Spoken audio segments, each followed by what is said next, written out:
قرآن ہے میرا رہنما، قرآن شفا ہے، نور ہے قرآن، جلا دل کی میرا قرآن، رضا رب کی میرا قرآن، قرآن قرآن۔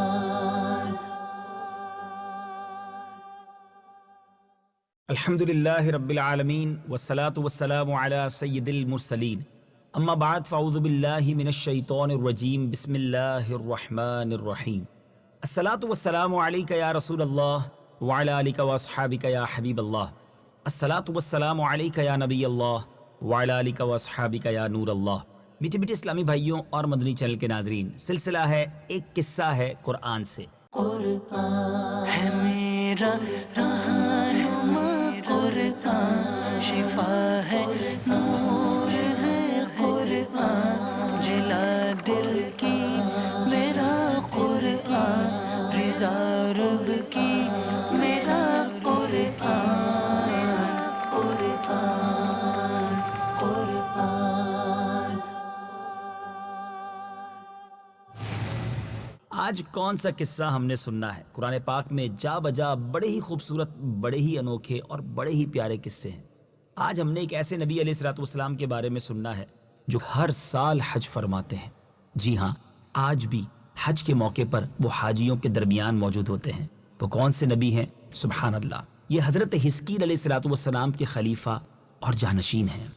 بیشتر مورخین کا اس بات پر اتفاق ہے۔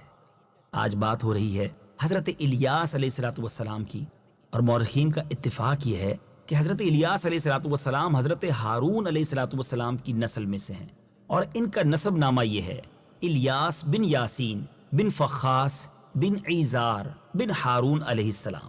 حضرت الیاس علیہ الصلوۃ والسلام کی بعثت کے متعلق مفسرین اور مورخین کا اتفاق ہے کہ وہ شام کے باشندوں کی ہدایت کے لیے بھیجے گئے، اور بالا بکہ کا مشہور شہر ان کی رسالت اور ہدایت کا مرکز تھا۔ ان دنوں بالا بکہ شہر ارجب نامی بادشاہ کی حکومت تھی وہاں پر، جو ساری قوم کو بت پرستی پر مجبور کیے ہوئے تھا، اور ان لوگوں کا سب سے بڑا بت بعال تھا، جو سونے کا بنا ہوا تھا اور 20 گز لمبا تھا، اور اس کے 4 چہرے بنے ہوئے تھے، اور 400 خدام اس بت کی خدمت کرتے تھے، جس بت کو ساری قوم بیٹوں کی طرح مانتی تھی، اور اس بت میں سے شیطان کی آواز آتی تھی جو لوگوں کو بت پرستی اور شرک کا حکم سنایا کرتا تھا۔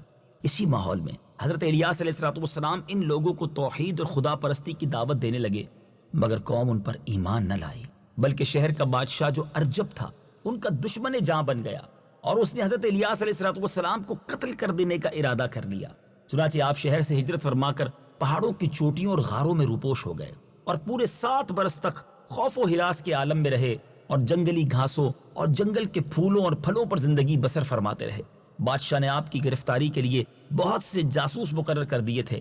آپ نے مشکلات سے تنگ آ کر اللہ عز و جل کی بارگاہ میں دعا کی، یا الہی مجھے ان ظالموں سے نجات اور راحت عطا فرما۔ تو آپ پر وحی آئی، تم فلاں دن فلاں جگہ پر جاؤ، اور وہاں جو سواری ملے بلا خوف اس پر سوار ہو جاؤ۔ چنانچہ اس دن آپ اس مقام پر پہنچے تو ایک سرخ رنگ کا گھوڑا کھڑا تھا، آپ اس پر سوار ہو گئے۔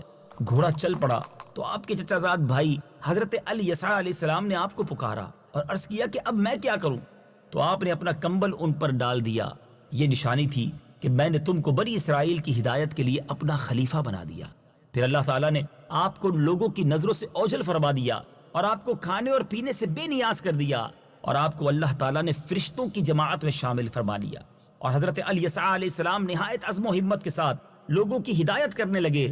چنانچہ اللہ تبارک و تعالیٰ نے ہر دم ہر قدم پر ان کی مدد فرمائی، اور بنی اسرائیل آپ پر ایمان لائے، اور آپ کی وفات تک ایمان پر قائم رہے۔ حضرت الیاس علیہ الصلوۃ والسلام کے چند معجزات بھی سنتے جائیے۔ اللہ تعالیٰ نے تمام پہاڑوں اور حیوانات کو آپ کے لیے مسخر فرما دیا، اور آپ کو 70 انبیاء کی طاقت بخش دی۔ غضب و جلال اور قوت و طاقت میں حضرت موسیٰ علیہ الصلوۃ والسلام کا ہم پلہ بنا دیا، اور روایات میں آیا ہے کہ حضرت الیاس علیہ الصلوۃ والسلام اور حضرت خضر علیہ الصلوۃ والسلام ہر سال کے روزے بیت المقدس میں ادا کرتے ہیں، اور ہر سال حج کے لیے مکہ مکرمہ جایا کرتے ہیں، اور سال کے باقی دنوں میں حضرت الیاس علیہ السلام تو جنگلوں اور میدانوں میں گشت فرماتے رہتے ہیں، اور حضرت خضر علیہ الصلوۃ والسلام دریاؤں اور سمندروں کی سیر فرماتے رہتے ہیں، اور یہ دونوں حضرات آخری زمانے میں دنیا سے پردہ فرمائیں گے جب کہ قرآن مجید اٹھا لیا جائے گا۔ حضرت انس رضی اللہ تعالیٰ عنہ سے ایک حدیث مروی ہے، بہت خوبصورت اور بڑی انوکھی حدیث ہے۔ آپ فرماتے ہیں کہ ہم ایک بار جہاد میں پیارے آقا علیہ الصلوۃ والسلام کے ساتھ تھے، تو راستے میں ایک آواز آئی کہ یا اللہ تو مجھ کو حضرت محمد صلی اللہ تعالیٰ علیہ وسلم کا امتی بنا دے، جو امت مرحومہ اور مستجاب الدعوات ہے۔ تو نبی پاک علیہ الصلوۃ والسلام نے فرمایا کہ اے انس تم اس آواز کا پتہ لگاؤ۔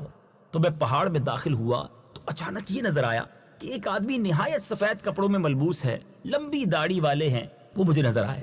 جب اس شخصیت نے مجھے دیکھا تو پوچھا کہ کیا تم رسول اللہ صلی اللہ تعالیٰ علیہ وسلم کے صحابی ہو؟ تو میں نے عرض کی جی ہاں۔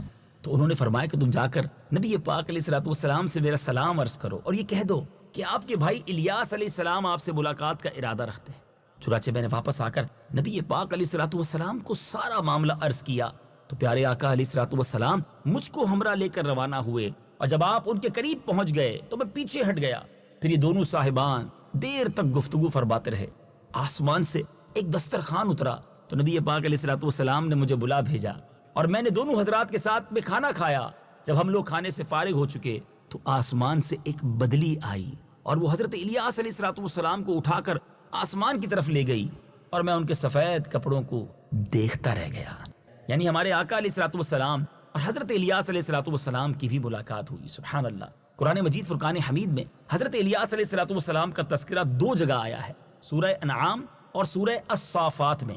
سورہ انعام میں تو صرف ان کو انبیاء علیہ الصلوۃ والسلام کی فہرست میں شمار کیا ہے، اور سورہ الصافات میں آپ کی بعثت اور قوم کی ہدایت کے متعلق مختصر طور پر بیان فرمایا گیا ہے۔ چنانچہ سورہ انعام میں آیا وَمِن ذُرِّيَّتِهِ دَاوُودَ وَسُلَيْمَانَ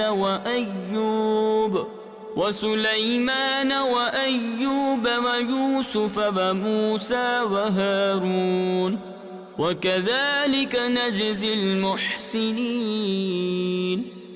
وَزَكَرِيَّا وَيَحْيَى وَعِيسَى وَإِلْيَاسَ كُلٌّ مِّنَ الصَّالِحِينَ وَإِسْمَاعِيلَ وَالْيَسَعَ وَيُونُسَ وَلُوطًا وَكُلًّا فَضَّلْنَا عَلَى الْعَالَمِينَ۔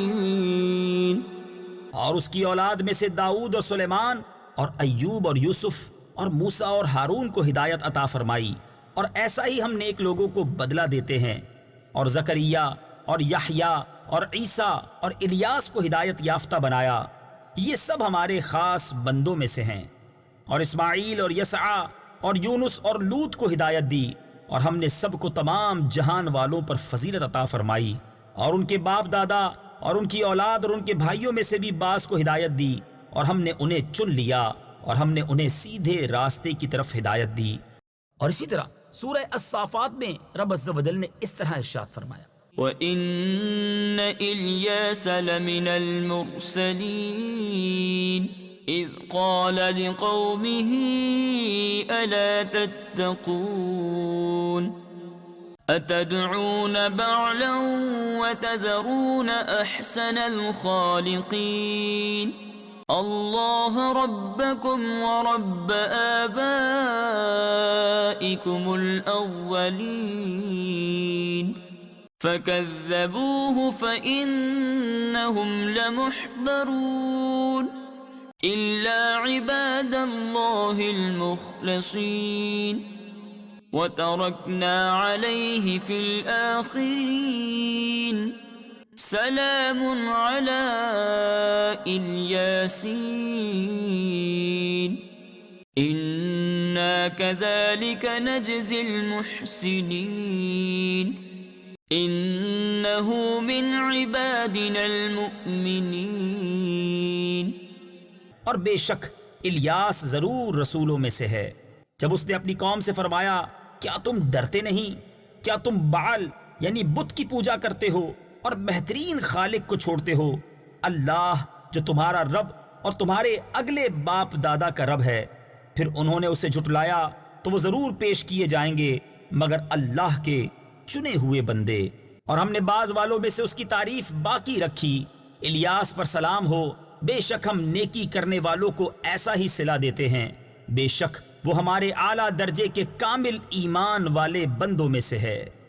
میٹھے میٹھے اسلامی بھائیوں، حضرت الیاس علیہ السلام اور ان کی قوم کا واقعہ اگرچہ قرآن مجید میں بہت ہی مختصر مذکور ہے، تاہم اس سے یہ سبق ملتا ہے کہ بنی اسرائیل والوں کی ذہنیت اس قدر بس ہو گئی تھی کہ کوئی ایسی برائی نہیں تھی جس کے کرنے میں یہ لوگ حریص نہ ہوں، باوجود یہ کہ ان میں ہدایت کے لیے مسلسل انبیاء کرام تشریف لاتے رہے، مگر پھر بھی بت پرستی، کواکب پرستی اور غیر اللہ کی عبادت ان لوگوں سے چھوٹ نہ سکی۔ پھر یہ لوگ اعلیٰ درجے کے جھوٹے، بد عہد اور رشوت خور بھی رہے، اور اللہ تبارک و تعالیٰ کے مقدس نبیوں کو تکلیف دینا اور ان کو قتل کر دینا ان ظالموں کا محبوب مشغلہ رہا ہے۔